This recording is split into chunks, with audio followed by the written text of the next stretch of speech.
love for the United States to be a functioning democracy and to be a good example for other countries. I don't believe the U.S. has any right or any ability to put in place a democracy in any other country. Nor do I believe, by the way, that American democracy functions as a real democracy anymore on the life and death issues. Nobody has asked the American people anything about all these wars for decades. And by the way, I can tell you, and I'm telling you authoritatively and truly, they lie about every goddamn thing about these wars. And so that's not democracy either. Everything is phony. Everything is narrative. And so on the war and peace issues, the public has no say at all.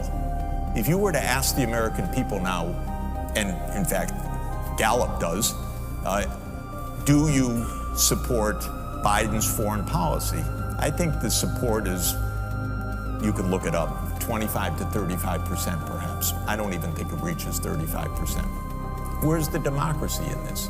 It's a game. This is the deep state, and they have their wars, and every war has been phony. Some wars the American people are basically never told about. For example, the war in Syria.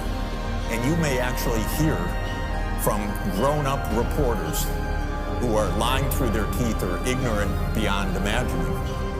Oh, the war in Syria, yes, Russia intervened in Syria.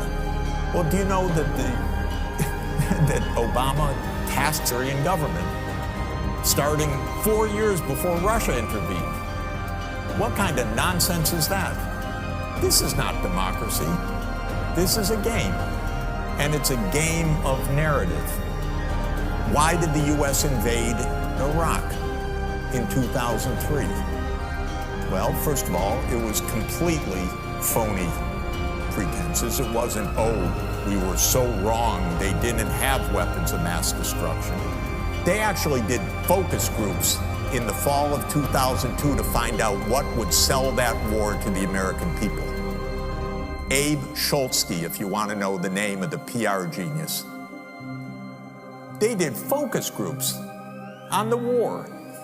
They wanted the war all the time. They had to figure out how to sell the war to the American people, how to scare the shit out of the American people. It was a phony war. And he's still trying to get us to fight Iran this day, this week. He's a deep, dark son of a bitch, sorry to tell you, because he's gotten us into endless wars, and because of the power of all of this in the U.S. politics, he's gotten his way. But that war was totally phony. So what is this democracy versus dictatorship? Come on. These are not even sensible terms. And even if they were sensible terms, under the UN Charter, we can have our democracy. You do what you want. It happens to be the case that China has had a centralized administrative state for 2,245 years. This is the same structure, by the way. This is an administrative state ruling over almost the same region, by the way, for more than 2,000 years. So, by the way, it has been wondrously effective for a long time at keeping the internal peace. China's only wars were nomadic invasions from the steppelands in the north. Other than that, this has been actually exceptional statecraft until Britain had the genius idea of fighting a war to sell opium in China in 1839, one of the most noble efforts imaginable. And that started the modern era of China. So I don't buy it at all. But even if it were true, it's illegal under international law, unwise, and, look at the great accomplishment of pouring in,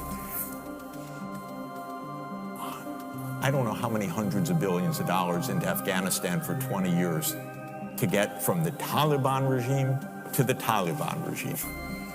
This is American genius at democracy promotion. They don't care at all about democracy, by the way. at all.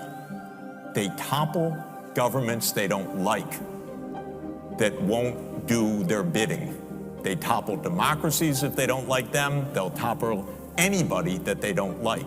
That's how it's worked all along.